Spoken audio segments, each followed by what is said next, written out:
हनुमान और माँ अंजनी के प्रति उनका अपार प्रेम जो अद्भुत है। मैं आपको एक ऐसी कहानी सुनाने जा रही हूँ जिसमें एक मौलिक, हृदय स्पर्शी और भक्ति से भरी कहानी है, जिसमें बाल हनुमान अपनी माँ के निधन के बाद यमलोक पाताल जाते हैं और प्रेम की शक्ति से मिट्टी को भी जीत लेते हैं। तो चलिए सुनते हैं। सुबह की पहली किरणें अंजनी पर्वत की चोटियों को छू रही थी। चारों ओर हरियाली थी और मंद मंद पवन में पुष्पों की सुगंध बह रही थी।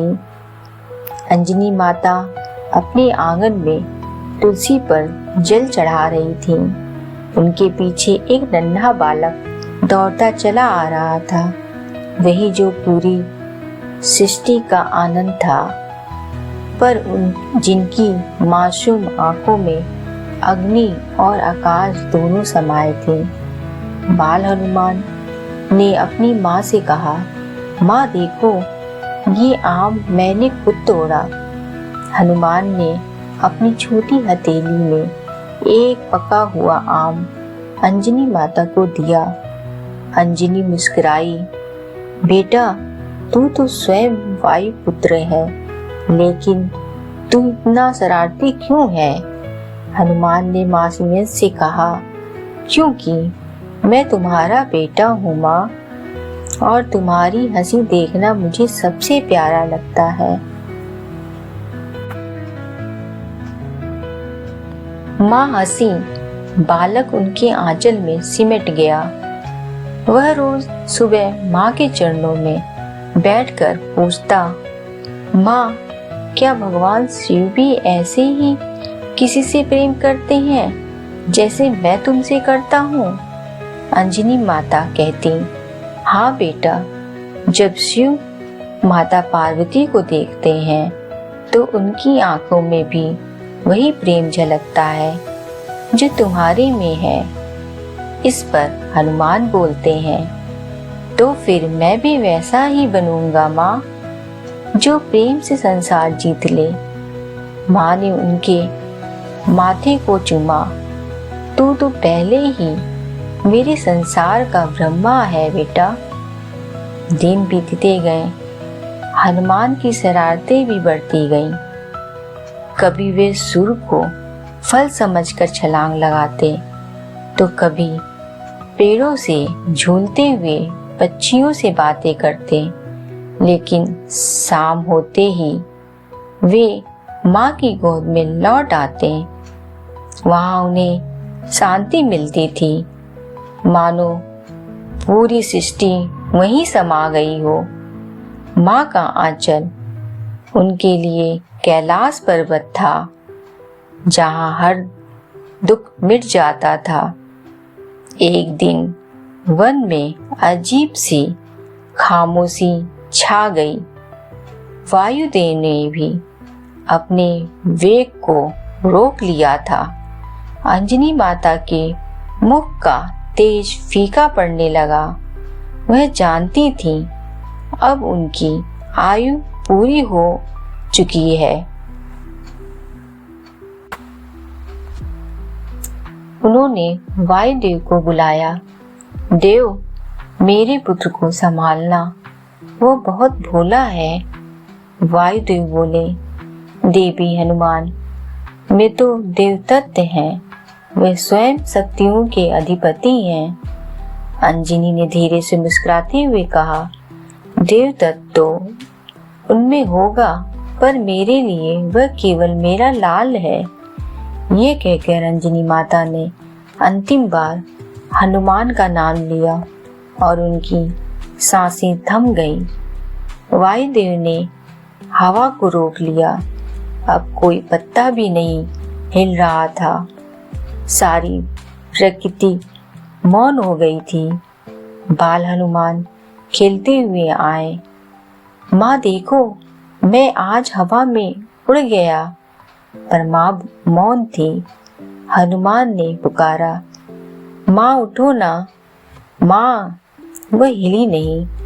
हनुमान का हृदय तेजी से धड़कने लगा। उन्होंने माँ के चेहरे को छुआ। उनका शरीर ठंडा था। वह रो पड़े, माँ, तुम मुझसे बात क्यों नहीं करती? आंखों से आंसू नहीं, आग की चिंगारियां निकलने लगी। वायुदेव सामने आए। बेटा, यह संसार का नियम है। जो जन्मा है उसे जाना ही होता है। हनुमान ने कठोर स्वर में कहा, नहीं, मेरी माँ नहीं जा सकती। जिसने मुझे जन्म दिया, जो मेरी दुनिया है, उसे कोई नहीं ले जा सकता। उन्होंने आकाश की ओर देखा। कौन है जिसने मेरी माँ को छीन लिया? वायुदेव ने धीमे से कहा, यमराज। बस इतना सुनना था कि बाल हनुमान की आंखों में क्रोध की ज्वाला भड़क उठी। उनका रूप विराट होने लगा। बालक का शरीर अग्नि के समान दहक उठा। आकाश में काले बादल छा गए। देवताओं लोक में भी भय फैल गया।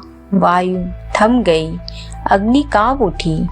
हनुमान गरजे, अगर यमराज ने मेरी माँ को छीन लिया तो मैं सूर्य को निगल जाऊंगा, ताकि कोई और मृत्यु ना हो सके।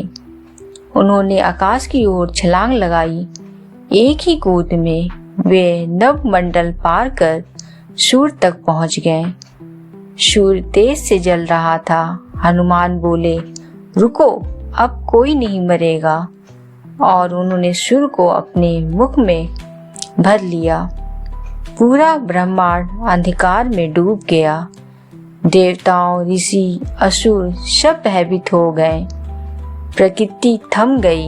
दिन और रात दोनों रुक गए। देवताओं ने ब्रह्मा जी से प्रार्थना की, प्रभु, हनुमान ने सूर्य को निगल लिया है। सब कुछ अंधकार में डूब गया है। ब्रह्मा जी बोले, यह कोई बाल लीला नहीं, यह मात्र प्रेम का क्रोध है। उसे केवल प्रेम से शांत किया जा सकता है। हनुमान सूर्य को मुख में लेकर सीधे यमलोक की ओर उतरे। पाताल में उनके कदम पड़ते ही धरती कांपने लगी। कालदूत भागते हुए बोले, यमराज, वायुपुत्र यहाँ आ रहे हैं। यमराज अपने सिंहासन से उठे। उनके चारों ओर काल की छाया झूम रही थी। उन्होंने देखा हनुमान सूर्य के प्रकाश से दहक रहे थे।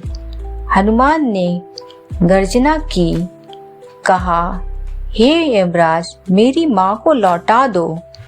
यमराज ने कहा, वत्स, मृत्यु नियम है। जो जन्मा है उसे जाना ही होता है। हनुमान बोले, नियम से बड़ा प्रेम है। मेरी माँ ने मुझे जन्म दिया है। मैं सूर्य को भी निगल सकता हूँ, पर अपनी माँ को खो नहीं सकता। यमराज बोले, तुम्हारा क्रोध संसार को जला देगा। बालक, शांति धारण करो। हनुमान ने जमीन पर मुट्ठी मारी। अंधकार गूंज उठा। अगर माँ नहीं लौटी तो यह यमलोक भी नहीं रहेगा। उनकी गर्जना से पाताल कांप उठा। स्वयं मृत्यु भयभीत हो उठी। उसी क्षण वायुदेव और ब्रह्मा जी वहां पहुंचे। ब्रह्मा जी बोले, हनुमान, तुम्हारे भीतर वही शक्ति है जो शिव में है, पर याद रखो, शिव भी विनाश के साथ सृजन करते हैं। हनुमान ने बंद आंखों से राम नाम जपा। जय श्री राम, जय श्री राम। उनके मुख से शूर बाहर आ गया।